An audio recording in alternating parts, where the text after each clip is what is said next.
Bonjour, je m'appelle Arthur, j'ai 12 ans et je me demande pourquoi, en haut d'une montagne, il fait plus froid alors qu'on se rapproche du soleil.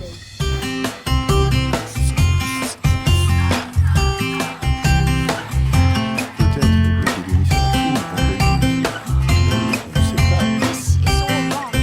Dessine-moi une actu. Tu vas souvent skier, Arthur? Ou bien tu préfères marcher en montagne pendant l'été? En tout cas, c'est finement observé. L'air est généralement plus froid au sommet d'une montagne qu'au fond de la vallée ou à la mer.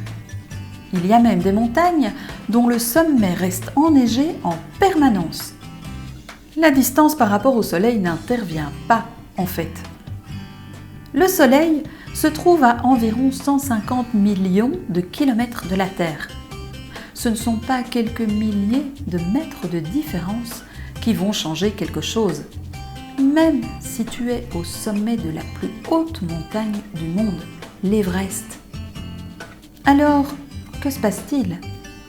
La principale explication vient de la pression de l'air, c'est-à-dire la force que l'air exerce sur une surface. À l'altitude zéro, donc au niveau moyen de la mer, chaque mètre carré est écrasé par une colonne d'air de 10 tonnes. Ce chiffre est une moyenne. En fait, il varie en fonction de l'humidité, de la température, des vents, etc. En altitude, il y a moins d'air et donc la pression diminue. Les molécules de gaz qui composent l'air ont plus de place. Elles se dilatent, perdent de l'énergie et refroidissent. De plus, comme elles sont moins nombreuses en altitude, les molécules d'air s'éloignent les unes des autres et sont moins agitées. Or, c'est quand elles s'agitent que l'air est ressenti comme chaud, car elles transmettent progressivement leur agitation et donc leur chaleur à notre corps. Résultat, si ces molécules bougent moins, on a moins chaud. Évidemment, d'autres paramètres interviennent.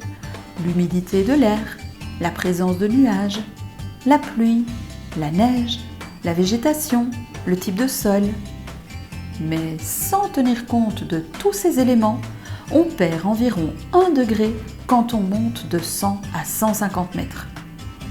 Voilà ce qui explique pourquoi tu dois prendre 1 ou 2 pulls pour aller au sommet du mont Ventoux en France, même si tu viens de pique-niquer en t-shirt un peu plus bas.